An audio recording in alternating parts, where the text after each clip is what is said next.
Hello everyone. Today I'm talking about the checklist about how you cannot go wrong while preparing for the SSC interview. SSC is Short Service Commission Board for the civilian doctors to enter the armed forces. Hi, my name is Dr. Manjusha and I'm a practicing emergency medicine specialist, married in the armed forces and a mother to a 3-year-old. Now, before we even understand what Short Service Commission is all about and why would you want to enter the services, any interview for that matter revolves around this principle called as the 80-20 principle. Excited to know more about this principle? Stick till the end. And also subscribe to my channel and do not forget to hit the like button if you like this interview or if you like this video. Let's move on. Before you even think of entering the armed forces, know that there are certain pointers you need to understand. First pointer is decision making. Understand that when you make up your mind of entering the forces, it has to be completely your decision. You must take the onus of what's coming up next. Whether you like it or you don't like it, you should have nobody to blame for this decision that you make. Second one, do not enter the interview with a casual attitude. I would say keep that casual attitude out of the window. You cannot go with this idea that देखेंगे क्या होता है or let me see what happens if I get into this. That won't work. Third, armed forces is not a life for people who are weak-hearted. By this I mean that people who have been born and brought up in an absolutely pampered kind of environments at home, you would not understand what this grind is all about. Though you may think that army life is all about respect, parties, and a lot more, yes, all this is there. But before you actually reach to that point, what you really have to understand, and more than understanding, imbibe, are the core values, the high standards, and the discipline that will make you the perfect person to be a part of this elite foundation.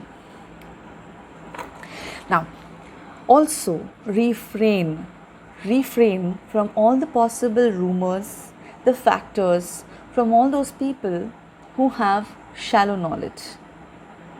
Now, what is shallow knowledge? People who talk about from others' life experiences, read articles, integrate it, and talk to you about these. These people who have never experienced these life journeys by themselves. Beware of such people.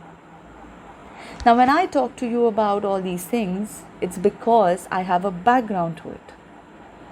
I'm born and brought up in an army background, my grandfather being a retired major in the Indian Army. I exactly know, though I have not been there in reality, I have earned the right because I have experienced all the possible scenarios taught to me by him. The discipline, the core values, the standards, they were imbibed into me as I grew up. This is seed theory, as most of you would be aware of some term like this.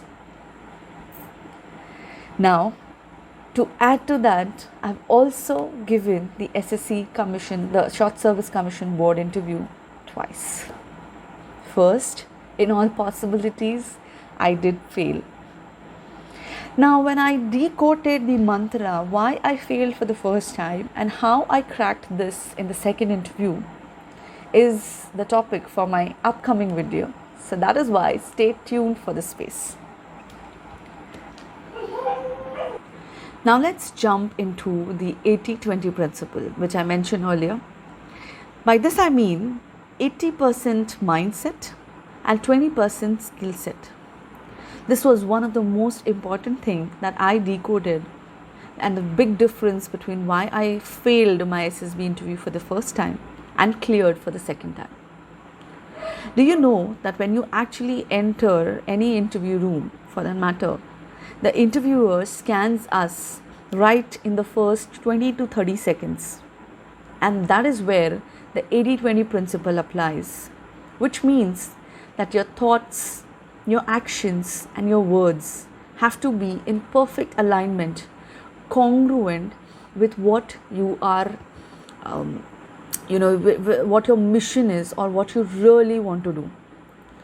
You cannot be fake in front of these interviewers or anybody who would like to, would you want to make connections in future. If you understand what I'm saying, you will understand this 80-20 principle very easily. That means that when you actually go for any interview, you have to be prepared. You have to exactly know why are you doing this and what exactly are you pertaining to imbibe from. Now let's talk about the why of entering the armed forces. As a doctor, if you have the vision of serving the country in any way or in some way, then this is the place for you.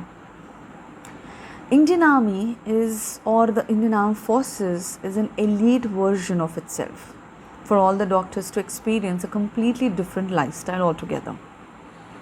Now, when you talk about this life is full of adventures, excitement, respect, patriotism, brotherhood, bonding.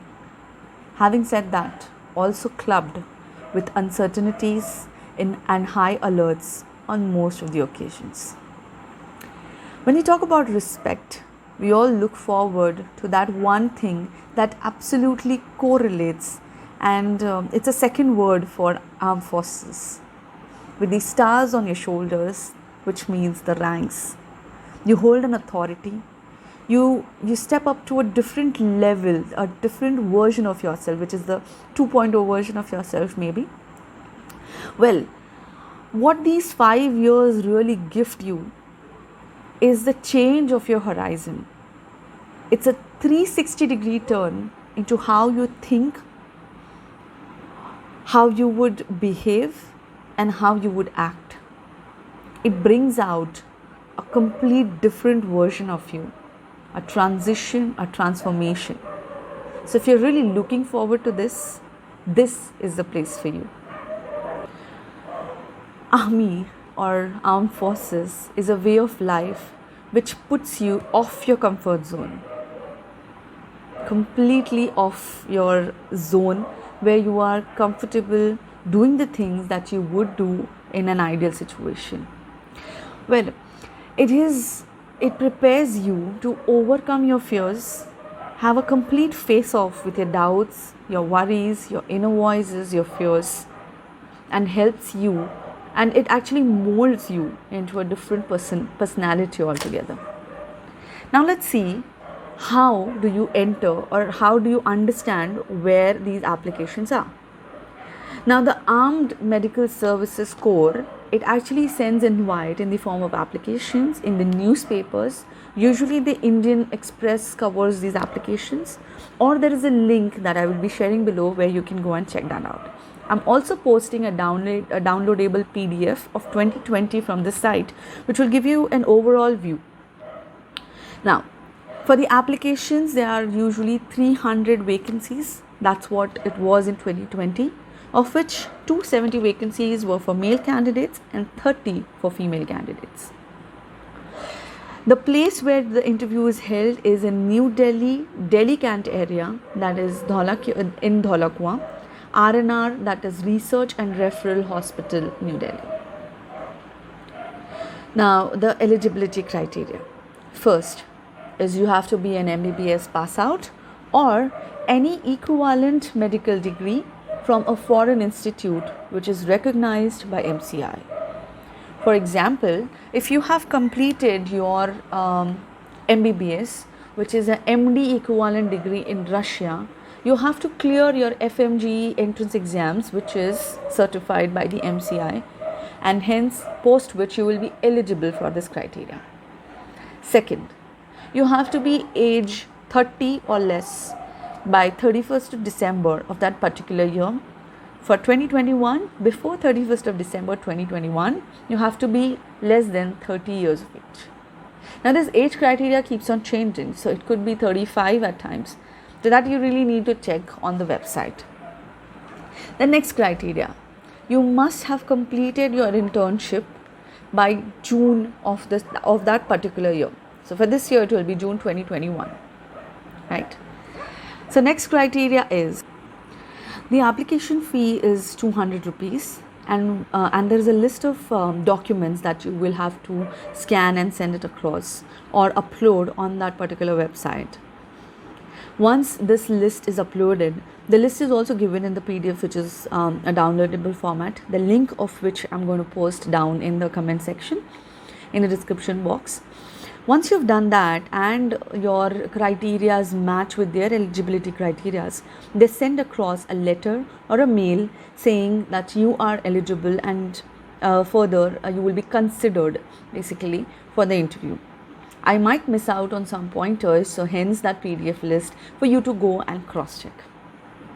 Well, let's move on to what happens on the day of the interview. Just an overview of this. Firstly, there is an interview lined up. All the candidates are gathered in one of the halls there. Then they are called upon by their numbers that they are being allocated out there. As per their numbers, they go and give their interviews. Now, what happens in the interview? What are the types of questions asked? What happened when I gave this interview is going to come up in the next session. This video is too long to cover up all of that, and it will just divert you from the overview picture of the preparations. Hence, keeping it short. But stay tuned for this space. Now, just a reminder, if so far you've liked this content of this video and you found this useful and valuable, please hit the like button. I would really be appreciated, because not something that I do it on a daily basis. I work, and despite that I find some time so that I can actually share this kind of content with you. So please do that, and also I would love to hear from you, the comments, if you have really learned something from this kind of video and from the videos that I've shared earlier. Now, let's move on to the next session. Where was I? I was talking about so we went where we finished off with the interview criteria. The interview happens. Post the interview, they have a merit list of which they have slightly selected those candidates depending upon their merit criteria, right? So they call out the numbers, those selected candidates are happy. The next day, these candidates stay back. The ones who are not selected will not be called up for the medical round for obvious reasons. So the selected candidates for the next day will go for the medical round, what is called as the special medical board, which is in guidelines with the DGFMS, right? So once this medical interview, medical board exams are taken up, there's a series of examinations that are done, and at any point of time, if the candidate is termed as unfit, which happened to me in my second time, the secret, I'll tell you what really happened there. So I was considered unfit. So once I was considered unfit, there are two ways to it. Either they redirect you to something which is called as a review medical board, that happens later, a couple of days later at Pune at AFMC, Kharagpur, or you as a candidate can also apply for an appeal of medical board, that is AMB, and review medical board is RMB, special medical board is SMB. So while on this journey, when I got unfit, I was directed directly to the AFMC board, review medical board in Pune. Also, at any point of time, if pregnancy is detected to a candidate who is qualified in the interview round, that candidate is temporarily unfit in that particular interview. Now understand, this was the unfit part. So now candidates who have cleared the interview, also cleared their medical board examinations, all which are termed fit. Not all these candidates are further in the top list or in that confirmatory list. Now what happens is, in their interview, which of these students have scaled a little better in their score marks, there is a merit list which is prepared separately for male and separately for female candidates. Now decided based on that, all the interviewers, now there is a board of interview that happens. There are not just one or two, but there are at least 5 to 6 interviewers sitting in that boardroom where you go and face these interviewers, right? So depending on all these average marks for every candidate, they form a merit list, and only those candidates that fit into the merit list, and also depending upon their vacancies time to time manner, these candidates are then given or sent a letter of their postings. Now before that, we are also given the choice when we fill up the forms, when we give our interviews, which is our field of interest, either Army, Navy or Air Force. Now certain people also ask, if you have filled that particular criteria, do you even get that same one? Now again, that depends on time, place, person. If they have the vacancy for that particular candidate in that particular posting, you will get that posting. Otherwise, the entire decision remains by is taken care by the interviewers at R&R, right?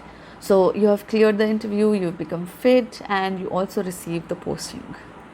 Great, voila. So once this is done, you are in the armed forces, and once you enter the armed forces, that's the Army Medical Corps, that is the AMC, and you get your first posting, you get the rank of a captain. Now you are in the short service commission, which goes on for 5 years. Then there is also a criteria to apply for something which is called as a permanent commission. Now this is a little high level stuff. We will talk about this in future. Let me know if you really want to know about that part as well. Then I will include that in my future videos to come. So now stay tuned for more stuff like this. I'm here to only add more value from whatever my experiences are, whatever I've faced, since I've been there, done that. And I would really love to know and hear from you if you really like this. This was not a very casual, neither a very formal kind of video. I have made notes so that I do not miss out on them. You will see me seeing here and there, because I would just like kind of going through the checklist. I'm not like a pro in making these videos, just starting off, kicking off as a medical doctor. So please show some love, and also your critics are welcome. This will also help me only to improvise on my future videos. So do check out the links below and the downloadable PDF that I am giving you in the link in the description box. And I would really love to hear from all you guys. Thank you very much, and hit the subscribe button and also a like button. Thank you very much. Subscribe to my channel, The Stethoscope. Do not forget. Take care.